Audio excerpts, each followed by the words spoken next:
My boyfriend asphyxiated me, but swears he still loves me.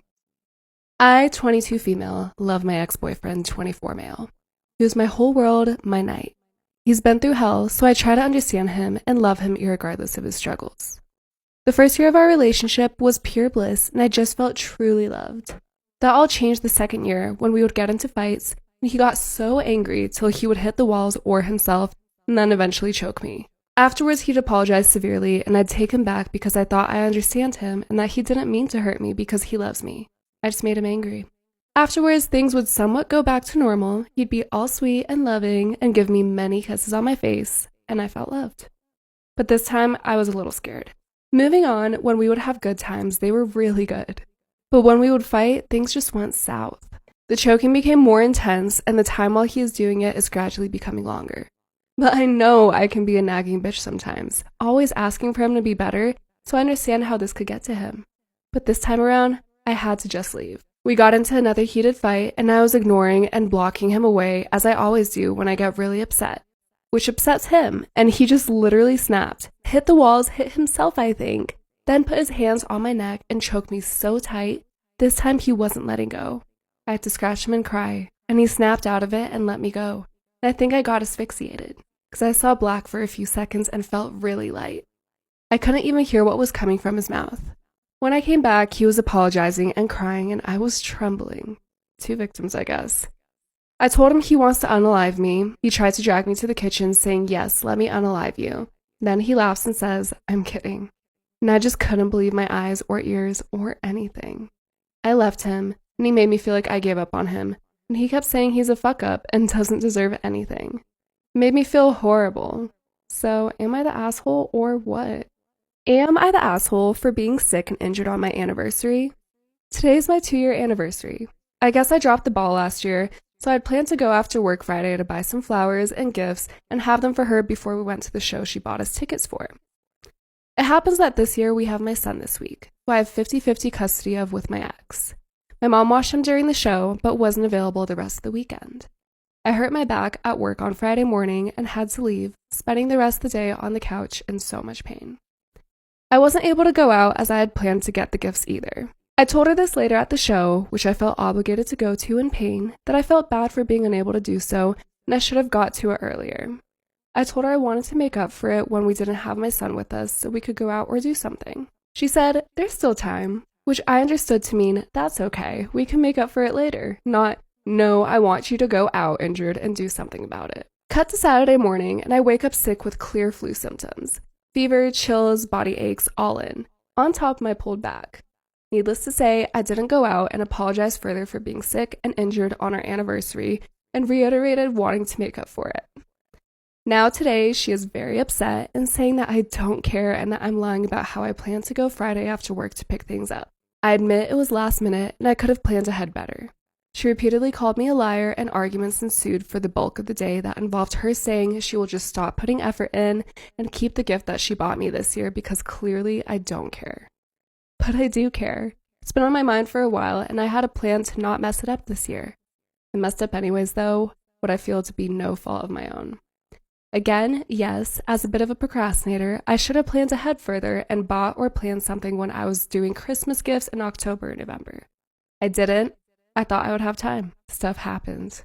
Am I the asshole? This is the story time of the worst family vacation that I've ever been on. You guys, ignore the fucking cat ears. Like, I just don't have another headband right now, so this is what we're gonna deal with. I'm sorry, I can't with the fucking cat ears. I can't. Okay, so anyways, my mom was like, we need to do a family vacation. I don't know what the fuck this does either. I just want mist in my face. So it was gonna be me, my mom, and my 2 sisters. Here is where everything first got fucked up. My mom chose Miami. Like, to go on our family vacation to Miami. I was 21 at this time, and, like, I'm only going to Miami to shake ass, and I told my mom that. I'm like, one of my best friends, Tim, you guys, was at Miami, and I was like, Mom, if we go to Miami, like, I'm gonna go out with Tim, and I'm gonna shake my ass. Like, don't expect this to be, like, such a wholesome family trip. We're going to fucking Miami. So we were going on this trip for my oldest sister's birthday, which was already a problem, because, like, we had never done birthday trips in the past, so, like, what the fuck is this? So we get to Miami. Within the first night, everything blows up. My plan plan was that we were going to go to dinner with my mom and my sister, and then me and my other sister were going to go out with my friend Tim. I never once thought about like inviting my oldest sister because, like,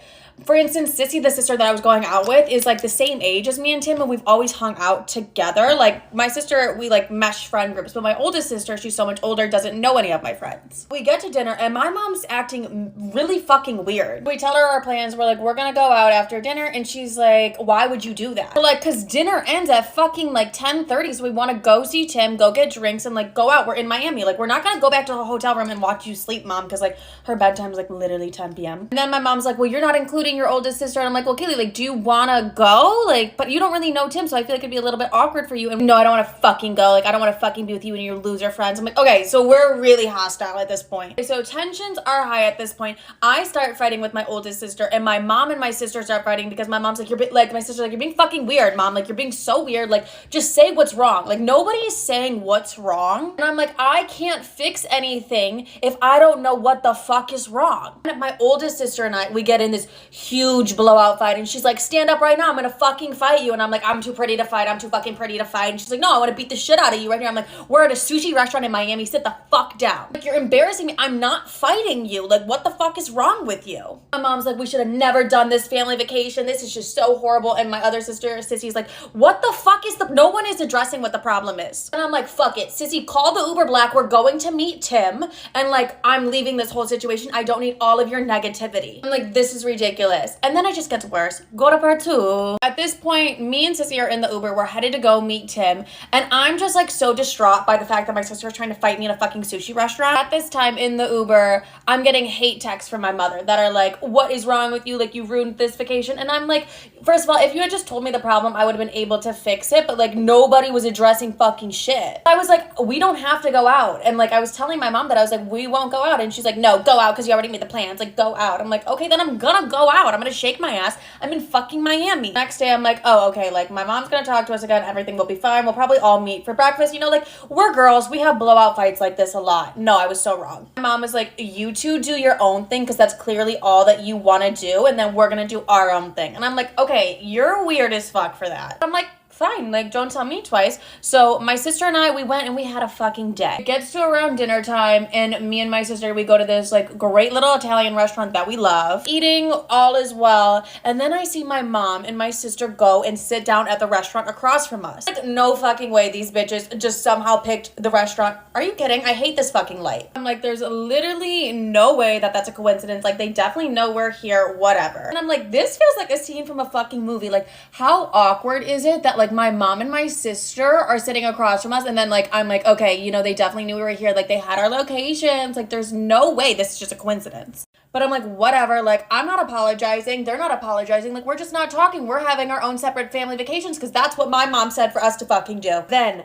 that night, I wake up to a text from my oldest sister that's like, I'm gonna beat the fuck out of you. Literally like, oh my God, like, not this shit again. I send it to my mom. I'm like, your daughter's off one again. Like, she's fucking off one. My mom calls us. Mind you, we had 2 separate rooms, but they're right next to each other. Mom calls us and she's like, girls, just like get in here. Because at this point, it was my oldest sister who just threatened to beat the fuck out of me over text at 2 a.m, her birthday. So I get in there and my mom's like, girls, let's just go get Starbucks. I'm like, you bitches are fucking nuts. I'm like, Kaylee, like, why did you send me a text, like, trying to beat the fuck out of me again? This is the second time on the Miami trip that you're trying to beat the fuck out of me. She's like, my bad, I was drunk last night. I'm like, you crazy little bitch. I'm like, okay, this is perfect. All is well again. Let's just celebrate her birthday together. Like, there's no reason for us to be fighting. Then we get to the airport. We land back in Chicago. And we once again get in another blowout fight. I think my mom was just being dramatic as shit about something. And me and my sister were like, what? Like, stop. Mom then did not talk to me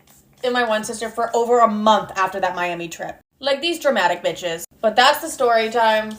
I'm at the ass over telling my sister-in-law we are not going to cater to her just because she's pregnant. My sister-in-law is 6 months pregnant and is high risk, and because of that, she's unable to work, so she couldn't keep her apartment. The father isn't in the picture, so she moved in with us. Her and I have never had the best relationship, but I put that aside because my husband wanted to help her. We are not charging her rent or anything because she has little money, and we're buying all the groceries, and I do a lot of cooking. Here's where the issue is. We live a pretty healthy lifestyle, and I don't like a lot of junk food because I don't want the kids to have that, so I really don't buy a ton. We're not super strict or anything, but we have a thing of ice cream for a week or so, and then the next trip we might get brownie mix or something else. She has been requesting candy, ice cream, pretzel, chips, basically any kind of junk food because she's craving it. We're not super rich, but I don't want to be spending money on stuff that only she would eat. And I don't want the kids constantly asking why she can have it but not them. She's also been asking me to cook different meals for certain things because they don't make her feel well. Last night she complained again that I don't keep anything that she can eat in the house and that she doesn't like any of the food. I got a little short with said we're not going to cater to her just because she got knocked up.